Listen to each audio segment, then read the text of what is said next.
My name is Mark Ritchie, and I have the honor of serving as president of Global Minnesota and as facilitator for the Minnesota SDG Sustainable Development Goals Roundtable.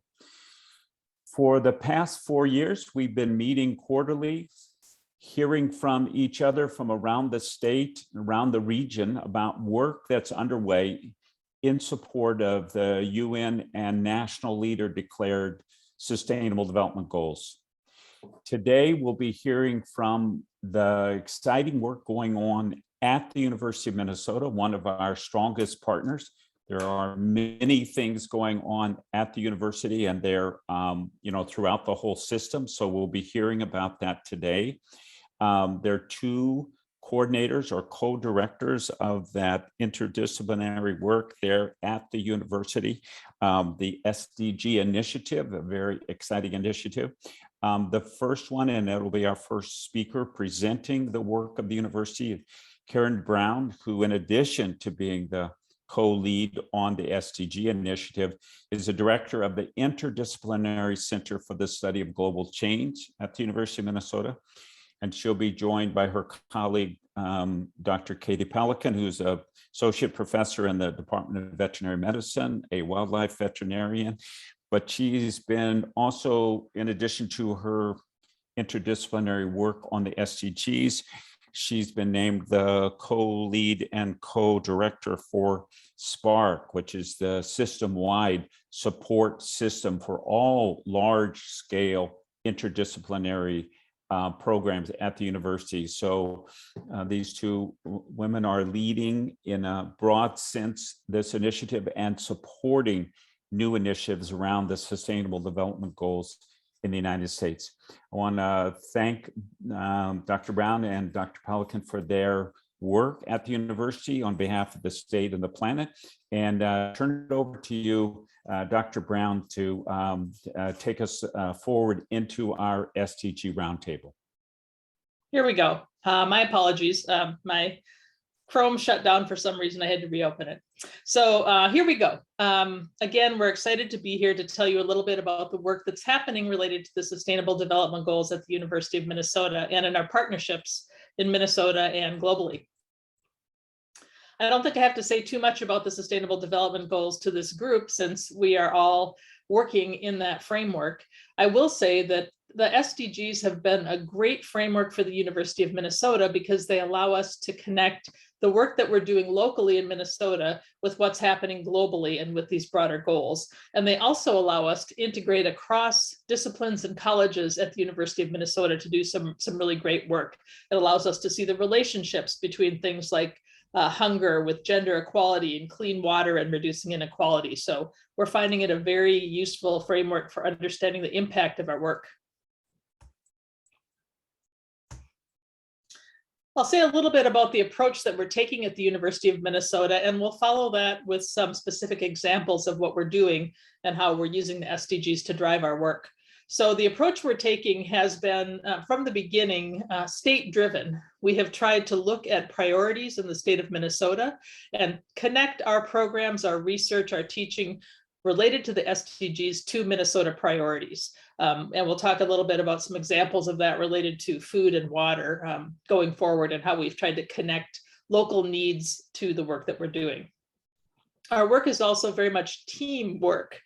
Interdisciplinary teams are working on these initiatives. And again, we find that the interdisciplinary and the integrative nature of the SDGs really helps to drive that work. So we are doing a lot of networking and connecting with faculty and students who want to do this interdisciplinary work. We're trying to find new funding. And in general, we're trying to develop and promote a strategy for the institution that grows work related to sustainability and the SDGs. We're drawing on a lot of existing structures at the university. There are a number of centers, including the Center I direct and many others that you might be familiar with, such as our Institute on the Environment, that already do interdisciplinary work, and they're helping to drive and support the work going forward.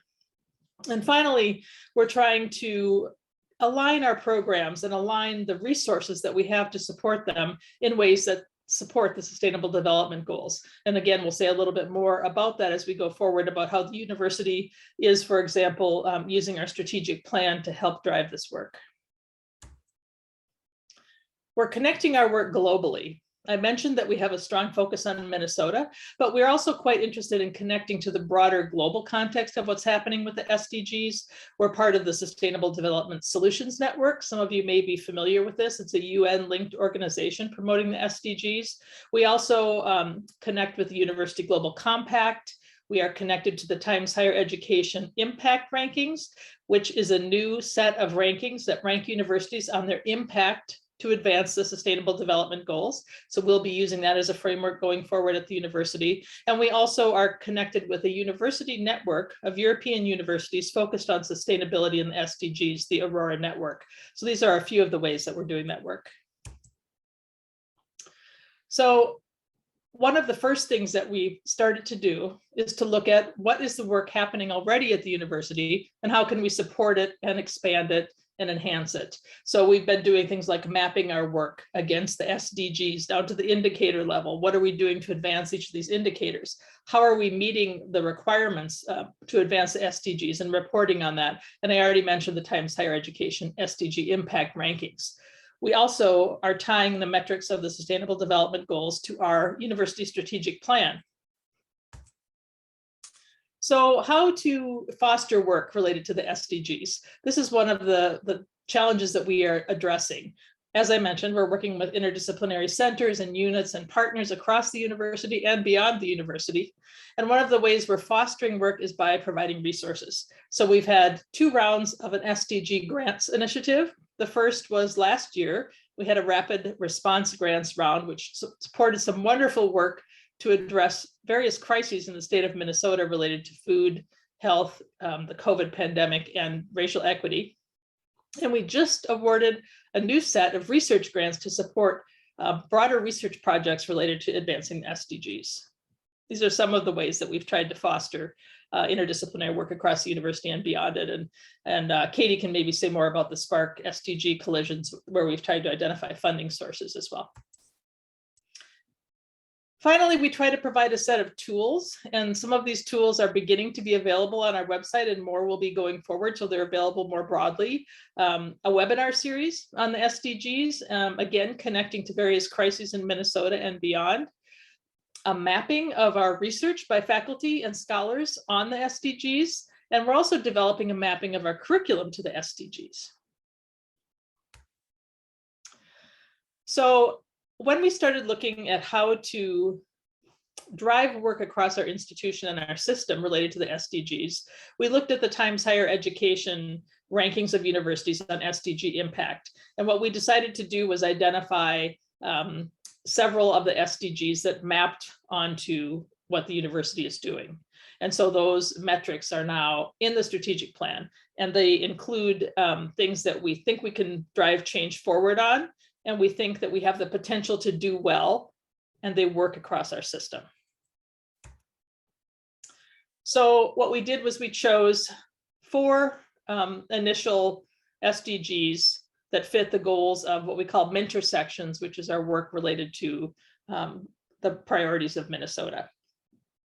So zero hunger, good health and well-being, those fit very closely with work being done at the university and state priorities. Climate action is another very important one. And then finally, partnerships for the goals, because that's required by Times Higher Education. We have a couple of other SDGs that we are moving forward on in the coming year: clean water and sanitation and life on land. There are a couple of other SDGs that we think fit really well with our work, and these relate to questions of inequalities. Goal 10, reducing inequalities, is very important to us, as well as Goal 5, gender equality. And these are areas where we want to increase our work going forward as well. I'm going to now turn the podium over to my colleague, Katey Pelican, to talk a little bit more about the specifics of how we're doing this work. Katey, over to you. Thanks, Karen. Yeah, so I think this is a fairly new initiative here at the university. We started a little bit in the pre-COVID days, just a couple months, in the before times, as I like to refer to them.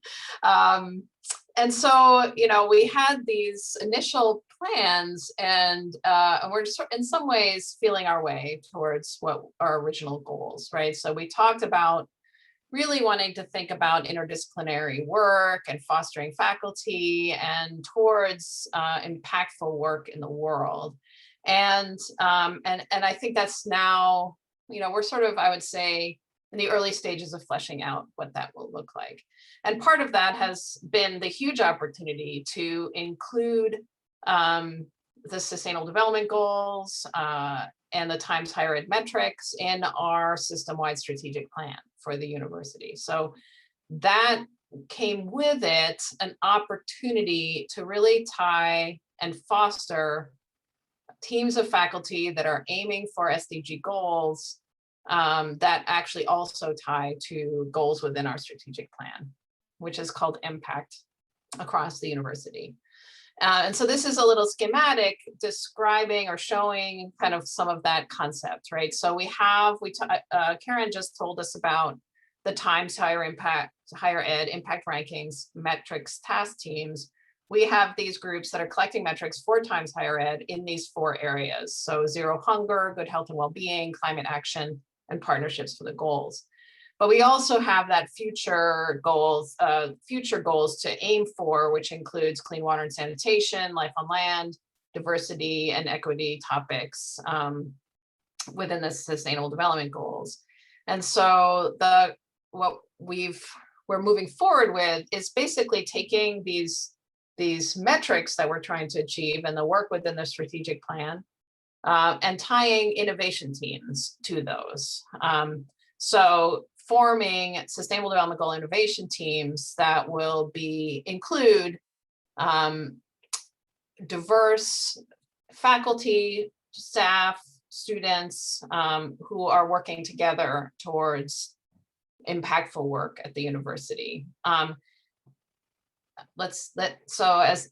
it's all sit within our university under this sort of system-wide sustainability coordinating committee, which will be made up, it's just getting convened now, and it's actually made up of very high level people at the university, like vice president level people. So it really gives us really the oomph, if you will, the power to move forward with some interesting work at the university. Next slide, please.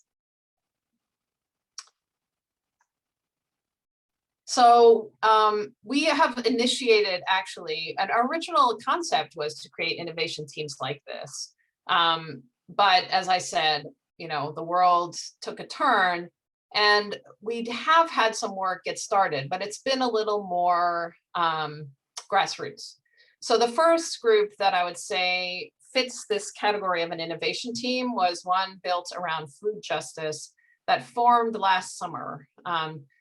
We led actually a volunteer network last summer called University COVID Action Network. And that received requests from both the university community and external members of our community towards crises that were arising around COVID. And actually food was one of the major areas that we received requests around. We had a number of crises that were occurring in immigrant communities, in tribal communities, in cities, and in Minneapolis and the Twin Cities communities, not just around COVID, but also ultimately around some of the unrest following George Floyd's murder. And so we formed what we called initially a community of practice around food justice issues and focused on some of these crises that were emerging. And so specifically work at White Earth, there was, as many of you know, a meat processing bottleneck that occurred in the state, which led to a real crisis in the meat processing value chain. And was really problematic for small and mid-scale farmers in the state, and then also some crises within the cities around food deserts that occurred with some of the destruction of neighborhoods associated with George Floyd's murder. So we formed a group that was of different groups that were working in the area of food from around the university. And we continue to meet actually weekly to share lessons learned, to connect people to resources. And so the work has been, again, quite grassroots, but includes submitting grants and fostering teams, building partnerships, connecting people that are working on similar issues. And that group includes both internal and external groups.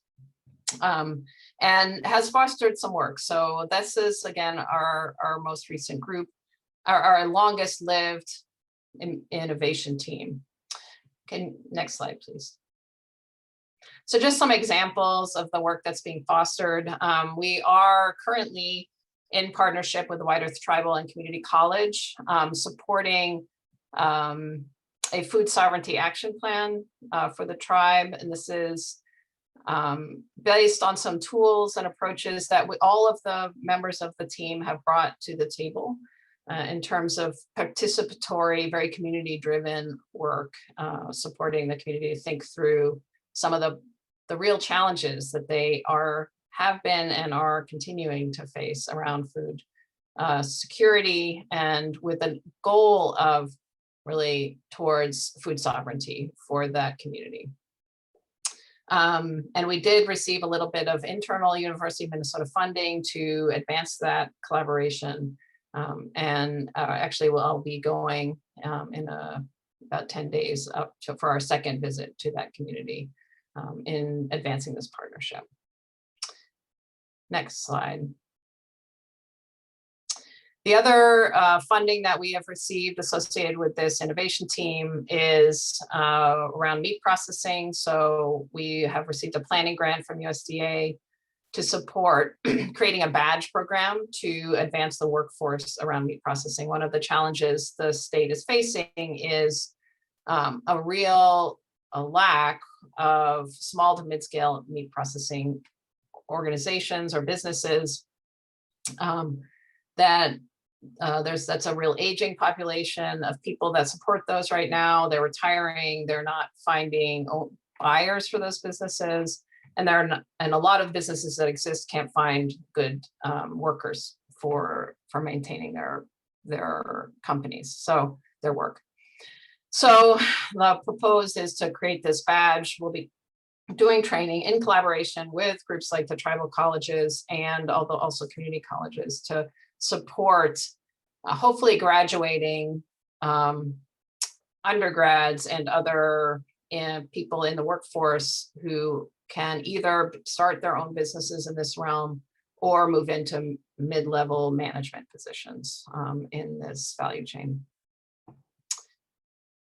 So those are some of the initial activities that we're doing. But one of the things that we recognize is this group really came as grassroots, and now we're hoping to tie it to our strategic plan and to this effort around Times Higher Ed for Sustainable Development Goals. And so really wanted to think about a more systematic way of convening the group, convening faculty, and bringing a systems-based approach to food issues in the state. And so one of the things we're doing now is actually taking a little bit of a step back and beginning to map food against the Sustainable Development Goals. Next slide, please. So we have going through quite an intensive, actually, and this isn't stopping anything we're doing. This is just sort of parallel to the other work we're doing to begin to think and, really using Sustainable Development Goals as a systems-based framework for addressing issues around food in a systems-based way. And this is just an example of this mapping, just to give you a sense of what we're doing with this. So we recognize that food actually touches every Sustainable Development Goal, and that the Sustainable Development Goals can be used as a systems-based framework for looking at food. And so just to give an example of what we're doing, if we look at no poverty, next slide, please. We have taken no poverty and we've actually pulled out those targets within the Sustainable Development Goals, which are listed here. This isn't all the targets, just the ones we felt could tie to food. Pulled those out, and then next slide. Taken each one of those targets and identified a link to food insecurity or food issues with that target. So in this case, 1.1, which is eradicate extreme poverty for all people everywhere. The link to food is extreme poverty and lack of food. And then we're doing a literature review to look at, okay, what are those links? And doing that systematically across the Sustainable Development Goals. So you see here, similarly for 1.4, we have identified a link and we found some literature. Next slide. And as we've done that, what we're seeing, so this is an example of these links to targets that we're listing. We've done it for all the Sustainable Development Goals, but this is just a small example because we don't want to just overwhelm you with information. So with each target, we've identified this link. And as we look across all the Sustainable Development Goals and the links to food, what we're seeing, next slide, is that they really fall into different categories. It really is hard to see the yellow here, but the things that look like white are actually in yellow. That they fall into three major categories. Yellow are risks to food insecurity. Let's see, green is sort of equity and access to food. And then blue here is basically infrastructural or sort of organizational limits to the ability to provide a safe and nutritious food to people. So it has this interesting sort of triad of ways you can approach thinking about food in terms of, you know, where are there risks, are there access and equity issues, and where are there institutional barriers to food access. Next slide.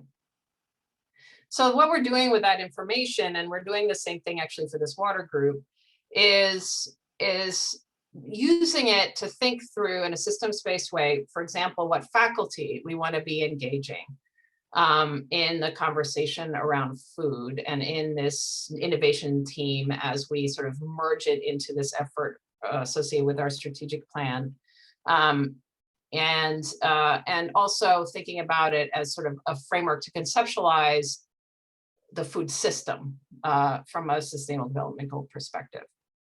So, and I think we'll gain information also about where there are gaps in research, for example, that we might want to, and where we as an institution have an opportunity to address some of those gaps, not only ourselves, but in collaboration with other partners in the state and in the globe. So, so that's kind of where we are with food, which is our sort of most advanced innovation team. We're in a much earlier phase with water, but we have been, we've initiated what we're calling a water circle. This is in collaboration with a university-wide group called the Water Council. And this group is, we're still working towards figuring out what those challenges are that we want to be thinking about addressing.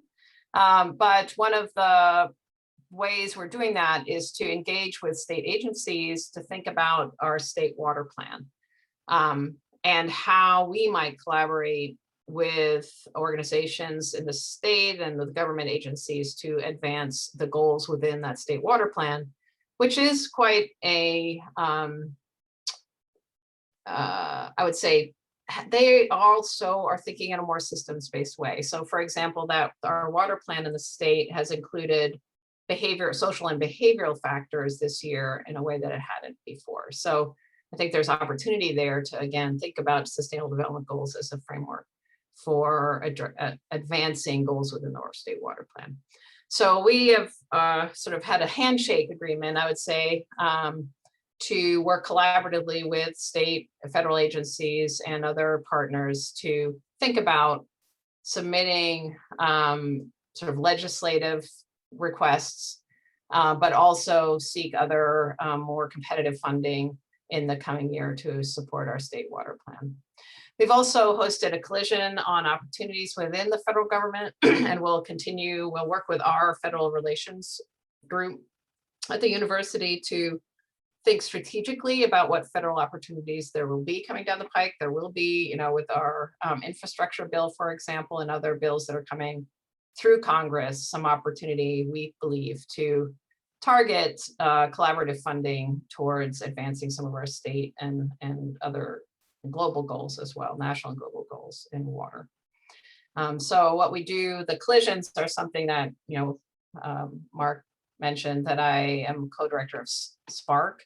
Spark hosts these collisions. They're basically bringing faculty together around different issues or potential funding sources, and then we support teams of faculty to go after those funding. We've hosted one around upcoming NOAA opportunities that are coming down the pike in the coming year, and we'll also be hosting one with our foundation, and have in the past hosted some of these as well as opportunities for funding are identified. So, and then we're sort of doing a similar mapping exercise with the water for our water circle, our water innovation team.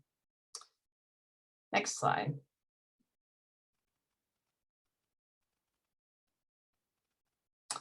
So I think, yeah, so our next steps will be, we're planning to establish these innovation teams tied to our system-wide strategic plan called Impact around some other topics as well, in addition to water and food.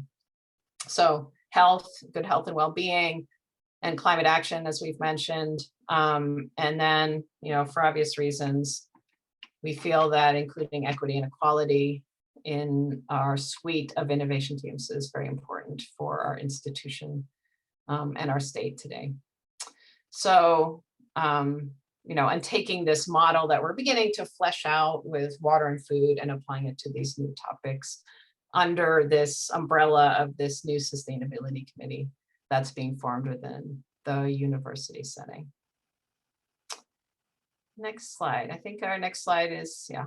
So that's sort of a brief summary of where we are right now with Sustainable Development Goals.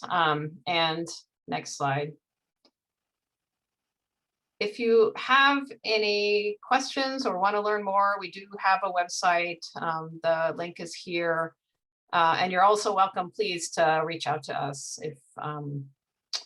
if you want to know more on an individual basis or are interested in collaborations with the university. Please reach out. We're very interested in thinking through how we can bring kind of our university resources to bear on some of the challenges we face in these areas in the coming years.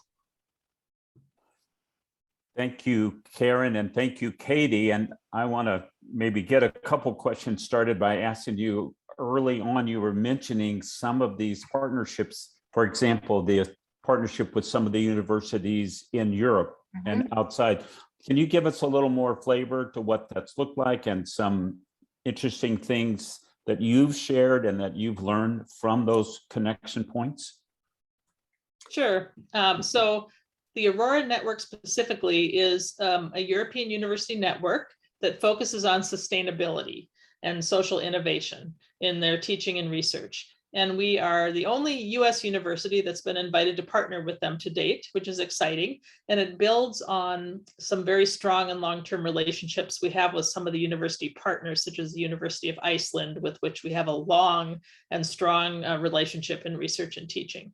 So the exciting thing about this is the Aurora Network universities, and there are 9 core universities across Europe, are doing the same kind of work that we're doing, but of course we approach it slightly differently. So we're really learning from each other. And a couple of examples of that are wanting our students to really have access to the SDGs as a framework to understand it and how it can help their learning and help them as they transition to their work life beyond the university. So one of the ways we're doing that is working together with them in figuring out what resources can we offer students. For example, we're mapping all of our curriculum across the university system onto the SDGs.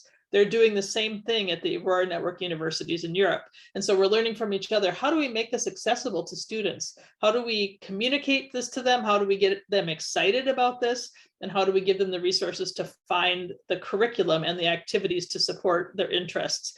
That's one example of something we're doing. I'd say a second interesting example is we're working together on virtual mobility for our students. Of course, during the COVID pandemic, we've had to be focused on virtual mobility, but even going forward, that's going to be an important part of the international experience for students. So we're working together to establish what are called COIL, which are collaborative online international learning opportunities. So we're working with experts on our campus and their faculty to set up some joint teaching initiatives where our students can learn together on real world problems. So those are a couple of the things that we've been doing so far. Those sound great. Are there any of those COILs set up about SDGs going into this fall or winter time periods? So we are not, I don't think we're going to be to the point to actually have a collaborative course this fall, hopefully in the spring. We just did a couple of workshops where experts from our campus actually presented on what we're doing to their campus faculty to start to learn how to do that. There are some Great. groups of faculty working on developing courses, but not yet this fall. Fabulous. And also related to that though, and this is not so much the COIL or the Aurora, but we are working with Crookston campus to support the development of an SDG framed sort of leadership training program. It's really towards change makers. We're really hoping to, and really aimed at rural students, and particularly drawing sort of returning students back into completing their undergraduate degree. And so this is, we're really, and especially with the leadership from our university right now with President Gable, she's very focused on new ways of reaching students in more remote places, underserved communities. So this is something that will be actually launched, the initial phase of it, which will be based on kind of stackable, what we call micro credentials. So you could build your degree from these sort of smaller courses. Will be launched in January. So that's another thing we're supporting. Great, great. And what would be an example of, let's say, an SDG specific either course or module or micro certificate? So, you know, the coursework we're framing out is both, it's sort of a combination of kind of leadership, change maker kind of skills. So it's sort of a competency-based training program. So the skills that we're focusing on, the Sustainable Development Goals piece is really about sort of smart growth, the fundamentals of this sort of sustainability, and community engagement. You know, so how do you make change in your community, tied to some of the basic principles of sustainability / sustainable development goals. Does that make sense? Sure. So that would be kind of a micro module. And some of the other ones would be like communication skills. I was just looking at this, so I'm trying to think through, like, we have like 6 like leadership development kind of skills. Yeah, leadership development, but with an eye to particularly kind of community leadership, not or servant leadership, rather than sort of executive leadership. So does that make sense? Yeah, it seems like each week that passes, it becomes more possible that Minnesota will host the World Expo on the Sustainable Development Goals with a specific focus on those that are related to health. Of course, as you point out in your clusters, food relates to a lot of things, water relates to a lot of things, health relates. Can you imagine the mechanism by which the university connects with a large-scale event like that as an opportunity for students, whether it's in the language department and the medical and the veterinarian and the nutrition and the well-being, athletics, sports? You know, I mean, it seems like the university just has it all. Yeah, I want to talk about some of that student engagement. Yeah, that's what I was just about to say. We're working really hard right now on the student engagement piece of our SDG initiative. We're putting together some resources to support students who are interested in creating their own events and activities around the Sustainable Development Goals. And we think that there's a lot of interest there among our students. So one of our tasks is to provide some education and resources for students across the university system to make sure that they understand the sustainable development goals and the potential that they have for their own work and their own careers going forward. And as we do that and those resources become more widely available, we think, students are already interested and they'll become more interested. I know, speaking for myself, I'd say I think we'd be delighted to find pathways and connections that our students could link to this kind of an event. I think it fits very well with what we're thinking in the education sphere about SDGs being an important framework for our students to understand, and an important way for them to, it's really a pathway for them to make impact in the world, right? And that's one of the ways that we see it. And connecting to this kind of an event with external partners would be terrific. The other thing I might say is, in all the things we're talking about, the COIL, the Aurora, there's a whole social entrepreneurship component to Aurora and innovation, this Crookston campus, and I think both Karen and I would say probably the most innovative ideas and energy and excitement come from students, right? Mhm. And they have a fluidity of working in teams that, I'm sorry, older people just don't have. So, I think it could be, part of what COIL is doing is trying to link students around projects, like that they're working in remote area, remote communities that aren't necessarily in their backyard, but they could be working with students, from Minnesota and India and Africa on an issue. Similarly with this rural sort of change maker curriculum, core to that will be some kind of sort of problem solving team-based project where they can work in interdisciplinary teams. I could see with an event like that, forming teams of students that come from all over the world around, it could even be like a case competition or something where, where there's some challenges are placed before them and they work together towards, agreed to solutions where, so you're building, you come up with interesting ideas at the same time, students get this experience of working together towards impactful work. The woman who's the head of both the Dubai World Expo, which starts in October, and the United Arab Emirates SDG Council. So she has two big jobs, but she said that their legacy of the Dubai Expo happening this year will not be another Eiffel Tower, referencing Paris and all of that. It will be a global, inclusive health system that's crisis-proof and fit for the future.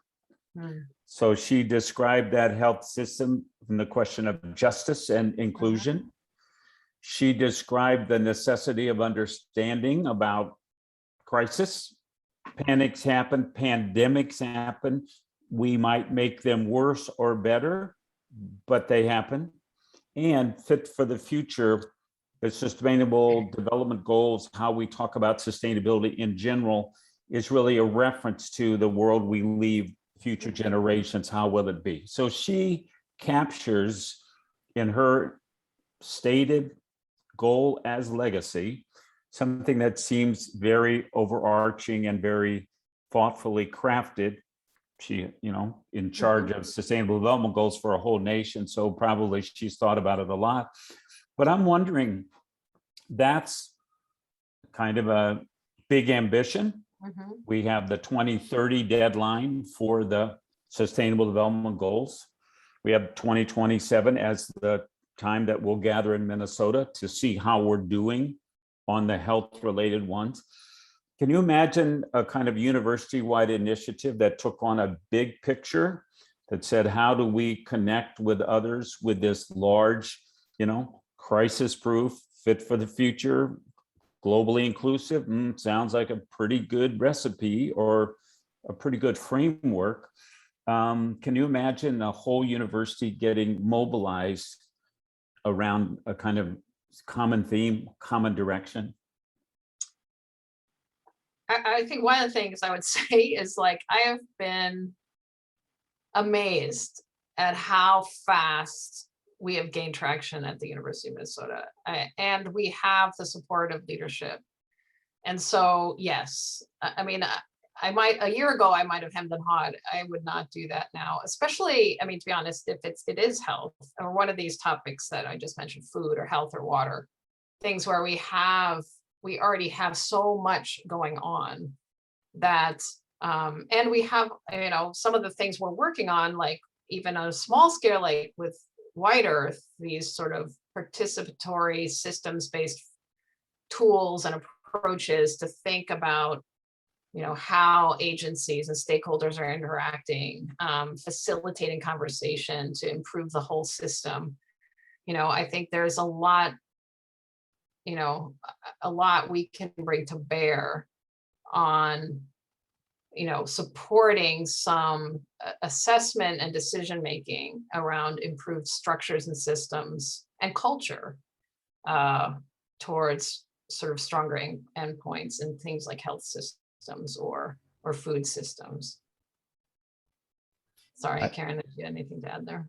Yeah, no, I'm in agreement with what you said, Katey. You know, this framework is very generative in terms of the projects that we're coming up with and the conversations that we're having. And I do think there's a lot of excitement about connecting the work we're doing at the university with both local and global community needs, which is what the SDGs do. So yes, I think there's a lot of enthusiasm for that kind of an approach.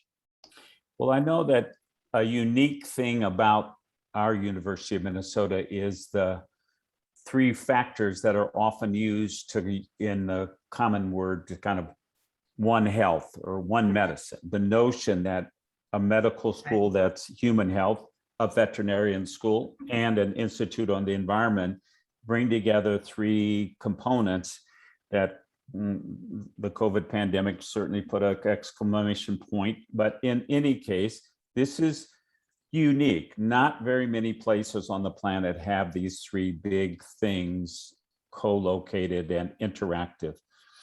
Have you seen the SDG interest being fueled somewhat by the fact that we have these unique conditions in terms of having these sort of major societal forces under one roof?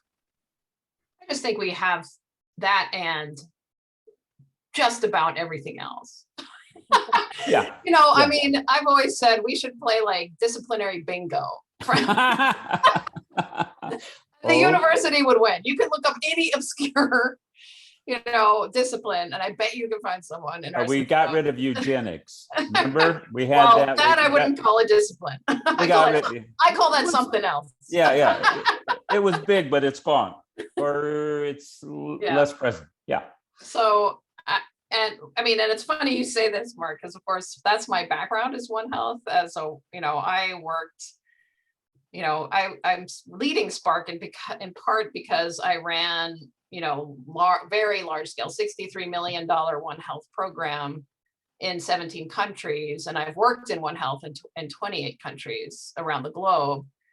And I see a tremendous opportunity to take some of the lessons from One Health and think about them for sustainable development goals. And in fact, the tool we're using with— Give us a good one. Give us a big one. Well, you know, the tool we're using in White Earth is actually a One Health tool. So it's a tool that we've actually supported high level, multi-sectoral systems analysis and action planning in 17 countries. But I think it has application all the way down to the community level. So you're looking at, you know, I think what One Health is thinking about, I mean, specifically towards pandemics, speaks to the same issues that we see with all complex challenges that the SDGs are trying to address, right? There are many players in the system. Our systems are not geared towards having many players in our system. And so we see that in the states, particularly because we're decentralized, right? We have state agencies and we have county agencies, we have nonprofits and we have industry all in the mix. And so I think there's tremendous opportunity, even at this, you know, starting at the state level or community level, to think about like, how do we structure ourselves to gain these big wins, which are these big complex challenges. So that experience of seeing One Health as a sort of a place where some of the tools have been experimented with, perfected, the genius of SDG 17. So, you know, we got a bunch of topics, Right. and then we've got partnerships. And partnerships isn't the exact same word as collaboration or One Health, but it's in the context of it takes a group of people, organizations, villages, etc. Right. So are we developing the muscles in Minnesota that then our young people and our returning students and others get the same muscle development, and so they are going into the world as collaborative, one-minded warriors? Are we producing an army that will someday save the planet, or is in the process of doing that right now? Yeah, I don't know about an army, but we're producing A navy? Maybe it's a navy. You water people. I don't know. Hopefully a community of students who are really excited about, as I said earlier, about impact on the world related to sustainability, right? So it's you know, it's this, that's why one of the reasons I'm excited about this framework is because it really connects what you're doing locally with the bigger picture and the bigger impact in the world. And so, yeah, I think my hope is that we'll get a lot of students excited about this. And as Katey said, about making change, right? Change makers is what we really hope to inspire, people who will have the skills and the knowledge to be able to go to their communities, wherever those are, and make a difference related to sustainability and the sustainable development goals. So yeah, I hope so. Well, it seems the other thing about the SDGs that are different, that are really perhaps revolutionary in a way, is that they're based on a theory around governance by goals. That you say you want to reduce deaths and injuries by traffic crashes by half by 2030. Okay, let's get going. All you people over there in MAD, do your thing. All you people working on distracted driving, do your thing. You people building roads, do your thing. Everybody do their thing. Let's make progress. Is that part of what you see young people are excited about? Do they get that this is a different way of thinking about setting out goals and then achieving them through that sort of iterative and from the bottom up process? Yeah, you know, as I was saying, it's really an impact-oriented approach. And so I think that does get people excited. You can see the progress happening. And of course, you know, everything can't be counted, right? Everything can't be an indicator. So I think we think more broadly about it as well. But the fact that there are indicators and we can measure does create some accountability around progress. And I think that's really, you know, an important aspect. I want to step back just for a moment to Mark, to this idea about the university's ability to create this excitement among students and our broad scope. You know, one of the things we haven't talked about much, but you know, the university has a really broad scope that includes also things like the arts and the humanities and the social sciences. And a great example is we, you know, just recently funded a research project by someone who's using audiovisual storytelling and filmmaking as a way to understand and connect with local immigrant communities. So I think that's another way in which the university really has something to offer. We have this whole scope. We have, you know, a veterinary school and a public health school, and we also have film, you know, filmmakers and film studies and fine arts. So that's the thing that gets me excited about the SDGs, is we can bring all of those talents and skills and perspectives together to really advance work. I would say, I mean, you know, it's interesting because I worked in all these countries under this USAID funding with universities, and my argument for universities, which USA doesn't often fund, actually, they kind of go through phases, but is, you know, universities, you know, we're stable, we are neutral in a, you know, in a lot of cases. Like if we're thinking about systems like that need to address health, for example, there are many players in that system, and they can't always convene well because there's no kind of neutral entity in that mix. There's regulatory agencies, and there's, you know, there's like agriculture and health have to get together, but they're kind of equal in the system. And so, I think we can play this sort of facilitative role. And of course, we do evidence-based, right? We build an evidence base for what can make change. So I do think there are a lot of roles that we could and we hope to support SDGs through. Yeah. Well, it's interesting for me because Global Minnesota, where I work, was formed 70 years ago to be a welcoming organization for students coming from other countries to the University of Minnesota. And so it was the University of Minnesota International Center. But that whole process was one about thinking about the long term of young people brought into the university. And there had been some racial incidents around the country, and people here knew about that, and they didn't want that happening here.